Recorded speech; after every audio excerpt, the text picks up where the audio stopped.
各位同学好啊。那到这边为止，我们已经几乎完成了大部分的程式了啊，也会计分，什么都会有了。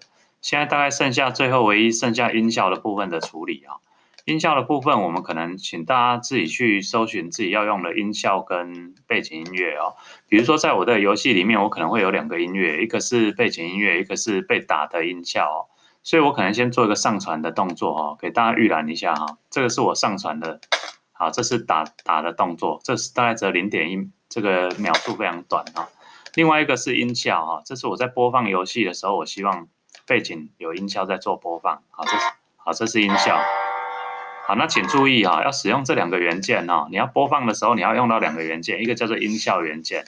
当你要播放短的声音的时候，你要用到音效元件。我们把来源选一下哈，我们刚刚是来源是这个哈，这是来源的音效，打下去的声音。另外一个叫音乐播放器，背景音乐要使用音乐播放器。我选择的是另外一个比较长的音效 MP3， 按下确定。好，那这个时候我切回程式设计的部分哈。我们游戏一开始被按下的时候呢，我们就要开始播放音效哦。我们先想一下音效，背景音乐的播放哦。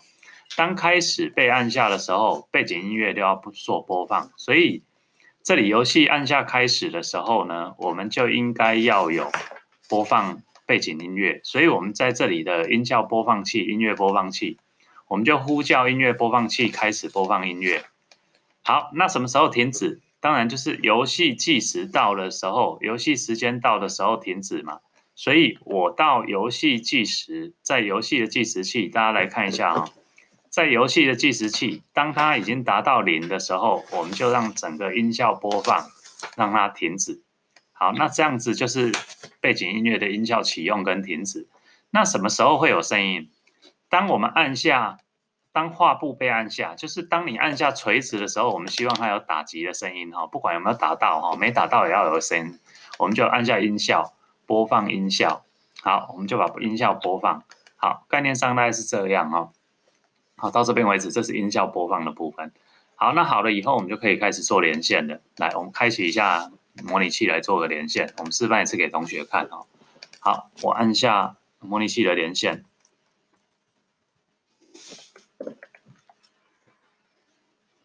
好，我们来看一下整个程式的功能，到目前为止几乎全部都快完成了哦。好，它会把档案传上去。好，开始的时候是没有声音哈，因为我们按下开始，它才会开始播放音效。按开始。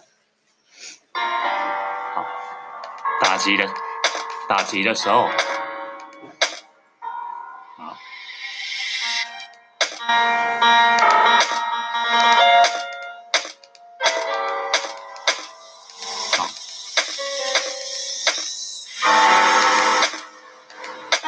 好，大家可以测试看看哦。好，当游戏结束的时候，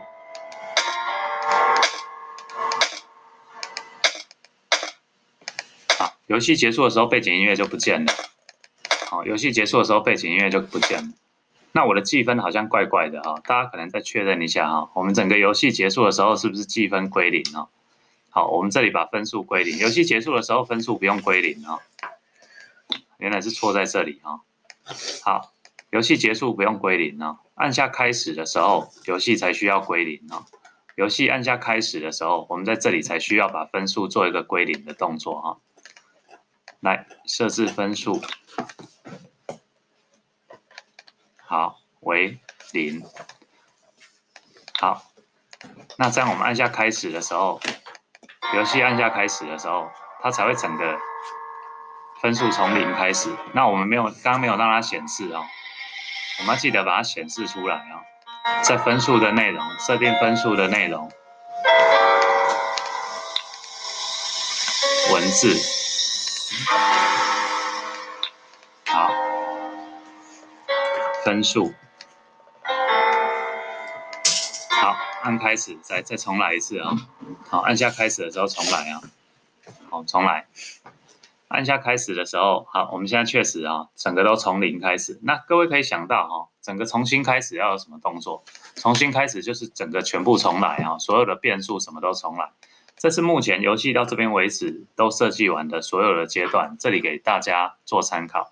那你要多做一颗重新开始的时候，当然重新开始有几个状态哈，重新开始跟开始就很像哈，你就要把所有的计时器都停用，把这些全部都停用，好，给它重新计时，跟开始一样，整个停用。音乐播放器也让它重新开始播放，好，概念上大概是这样。这是整个游戏到这边为止已经做完的，连音效配乐的部分，跟大家在此做个说明。